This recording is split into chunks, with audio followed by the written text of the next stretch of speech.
The last cookie. Dumplings are really, really delicious. I lived in China for a little while and I really enjoyed the jiaozi there, as they are called. And I wanted to try to recreate that taste. I think I was successful and I'd like to share it with you guys. Okay, so to make the dough, you use flour and actually hot water in a 3-to-1 ratio. So I use 3 cups of flour to 1 cup of hot water. When you mix the water into the flour, do it little by little, stirring as you go. Don't forget to add a pinch of salt to give the dough a better flavor.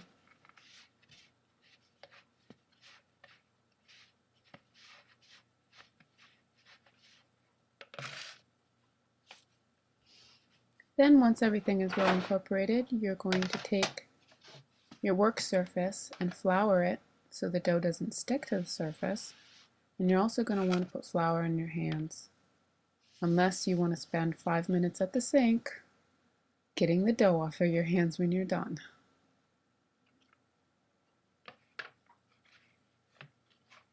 So take your dough and net it for a little while just to get all the pieces well incorporated into the dough. I took about a minute or two and I netted it.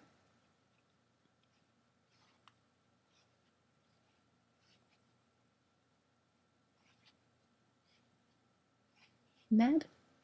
Net or knead? I don't know. Net or knead? Knead. You knead dough. I don't know. Whatever. Then you're going to put it back into your bowl and let it sit covered for about 30 minutes. The longer you let it sit, the better the texture of the dough will be. 30 minutes is the minimum. For the filling, I used onion, sausage, and personally, I seasoned it with scallion and ginger. You don't have to do that. You could just do the bare essentials and use freshly seasoned sausage, a couple cups of kale or a vegetable, and an onion. This is my recipe for the filling. I found it to work really well and to be delicious. I'm using a food processor here to make sure everything is well incorporated. If you don't have one, go ahead and cut everything up and mix it well.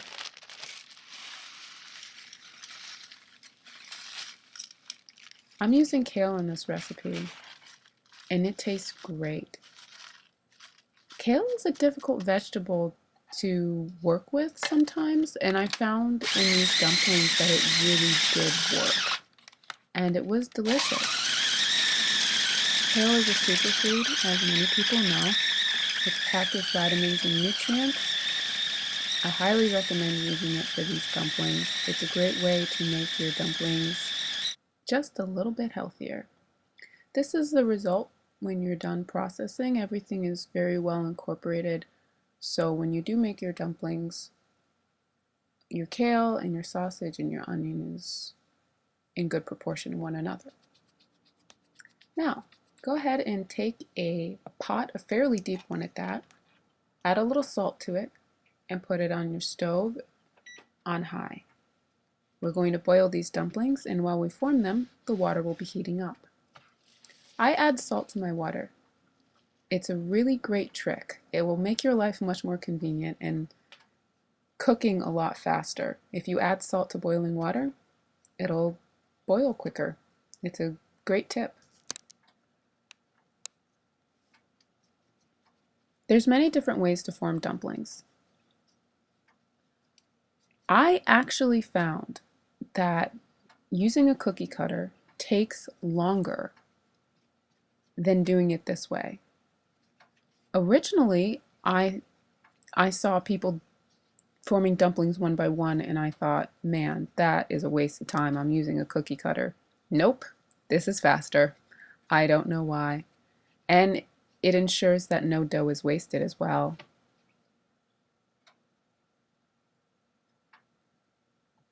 So I did form them one by one, but to each their own. To each their own. Some people may find the cookie cutter thing works better and they just take the dough and they re-roll it out later. Whatever works for you. So I took about an inch or two of dough, rolled it into a ball in my hands. And this is where things get a little unorthodox. I couldn't find the Chinese, well, I didn't really look for it. I knew I wasn't even going to try. I couldn't find the Chinese rolling pin for dumplings. So I found a glass in my cabinet and I thought, why not give it a shot? And I pressed it into a circle, and then I actually had two different methods. I would either stretch it out with my hands or I would roll it out.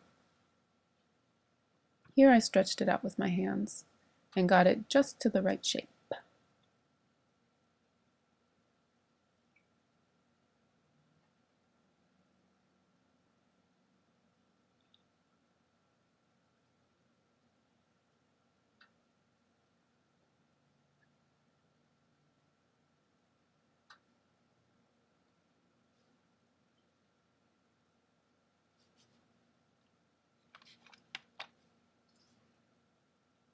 Then I took a tablespoon of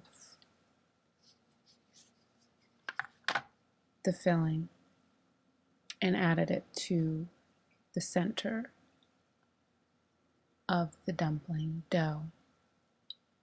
You can experiment with how much you want to add. Just don't add so much that you can't fill it. I'm going to show you again how to roll out the dumpling. And the first time I used my hands to stretch it out, I actually find this to be a little simpler. I press it with the bottom of the glass and I use the glass as the rolling pin. I figured that out, trial and error. This really did work for me using a glass. The dough doesn't stick to it. It's small enough that I can form it. If you use a big rolling pin, it's going to be clownish. The big rolling pin is way too big to be forming a dough this small. And you're going to be hard pressed to find I'm going to guess it's not going to be easy for you to find the Chinese rolling pin for the dumpling. So a glass really does work. For me it did. For me it did.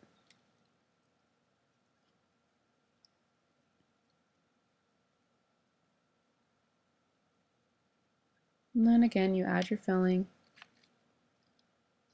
You take a little bit of water and you put it just on the edges of half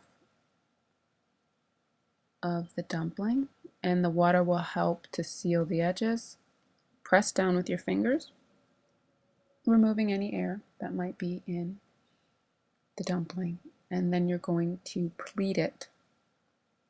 There's many different ways to seal a dumpling. It's an art form actually, and if you go on YouTube, there's a lot of interesting videos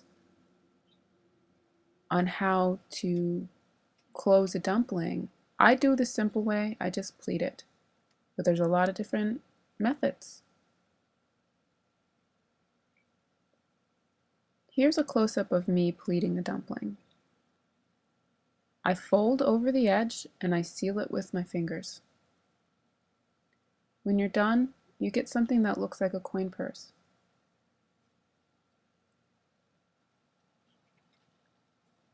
To cook the dumplings, I recommend boiling them.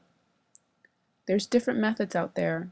This one was the easiest and the fastest, and honestly, I thought it tasted better. I tried different methods. I tried frying, steaming. I tried many different things. Boiling for me was the easiest and the tastiest. I took about a tablespoon of oil and added it to the surface of the water to prevent the dumplings from sticking. When I dropped the dumplings into the water, I made sure they hit the oil. I let them cook and rise to the surface. Once they rise to the surface, let them cook 5 minutes more and then remove them. This is the result. The texture is fantastic in these. You're going to want to make a dipping sauce. When I made my dipping sauce, I used soy sauce mixed with vinegar in about a 3-to-1 ratio. Then I seasoned it with garlic, salt, pepper, and scallions to taste. There's also something called an Asian five spice, is what I've heard it referred to. I don't even know if it has an English name. You're probably going to be hard pressed to find that. What I did is I used Creole seasoning, and I found it to really taste great. Another option is Lori's seasoned salt.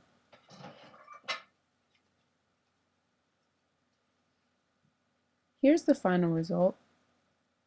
Dumplings are really delicious, and with the kale added in these, they're actually pretty nutritious as well. They're boiled, they're not fried, so the cooking method is pretty healthful as well. So I do recommend these as a interesting lunch, or maybe something to serve at a party if you want to try something different. If you want to store these, this is the method I used. I put them on a non-stick aluminum foil on a cookie sheet in the freezer. I let them get hard, and then I put them in a Ziploc bag. Sealed them and then froze them. When it was time to recook them, I reheated them in the oven. That gave them the best possible texture.